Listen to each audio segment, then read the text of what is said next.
Hello and welcome to Vital Signs Consulting. We're your hosts, Gerhard and Kathleen Stu, and we're coming to you from beautiful Perth in Australia.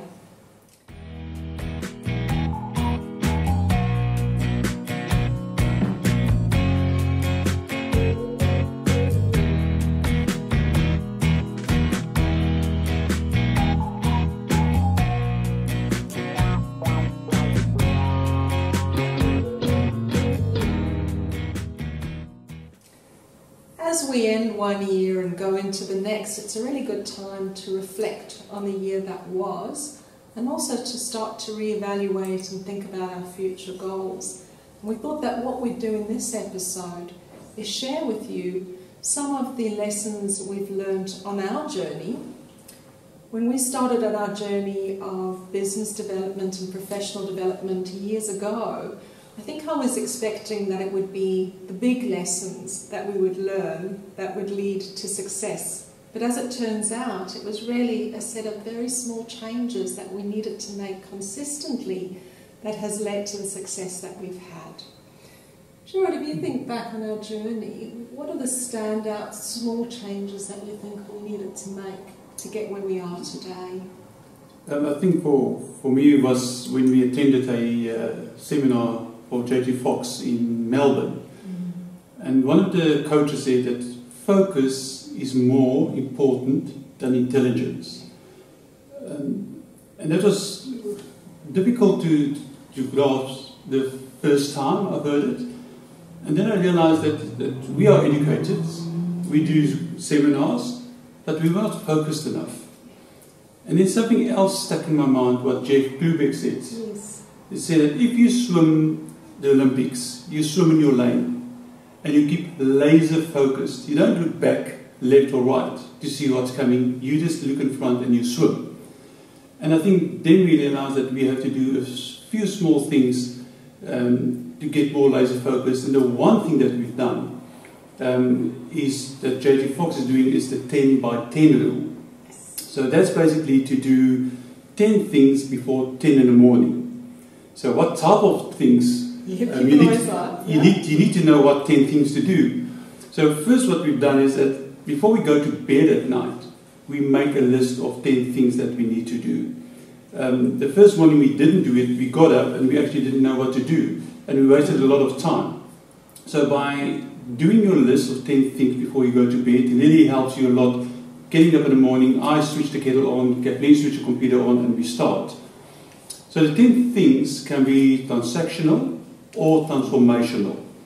So what I mean by that is it can be things that is working on your logo, working on your website, but the transformational thing is that's going to create income, that's digging a little bit more deep into your business. So that can be send an email to arrange an appointment, organize a networking event, work on a presentation. It can be things, for example, transactional, pay a bill, pay the GST.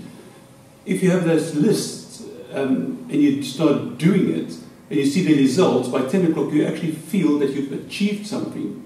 And our best record was this week where we've done 10 things by 7 o'clock in the morning. It was the most energized day I ever had and the most productive day. It was a fantastic Monday, one of the best we've ever had. But to do that, we also realized that we had to get up earlier.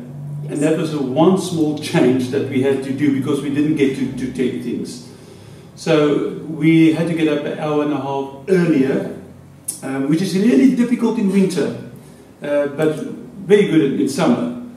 But it was that small changes that we had to keep on doing to get the results that we have at the moment. I think probably important to mention when we say small changes, we didn't start by getting up at 4:45 every morning. No. We started saying, all right, well, let's try and get up at 6 o'clock. Let's try and get up at 5:30. And it's just slowly every day, consistently working to that goal.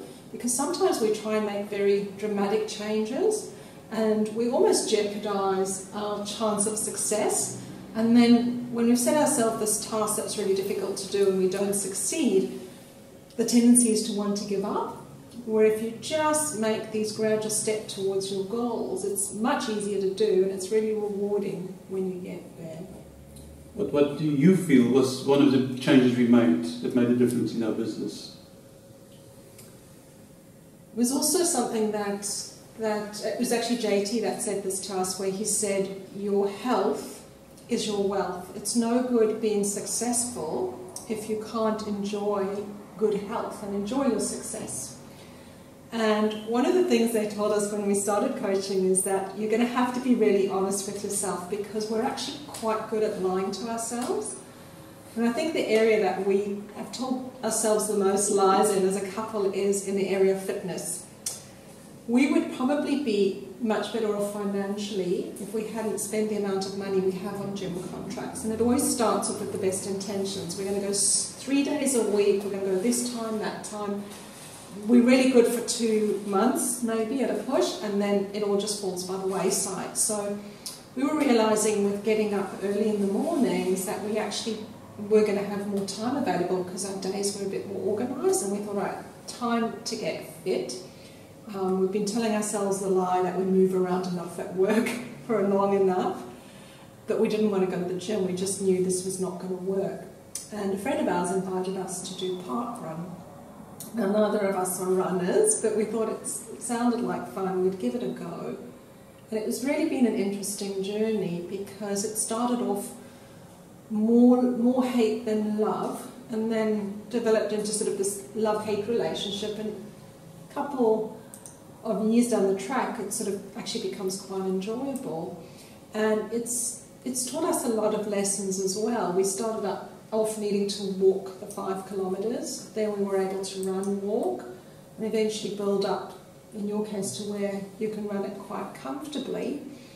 And we started to realise, well, it's hard to really challenge yourself if you don't know how well you're doing. So one of the things we learned quite quickly is that we probably needed to get a runner's watch, so we could tell how far we were running, what our pace was, what our heart rate was.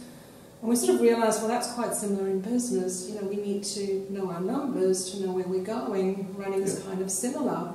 And then we got to the point of getting good enough, we thought, oh, these inexpensive shoes probably don't do the job. Got a set of professionally fitted shoes and immediately noticed the difference in our running.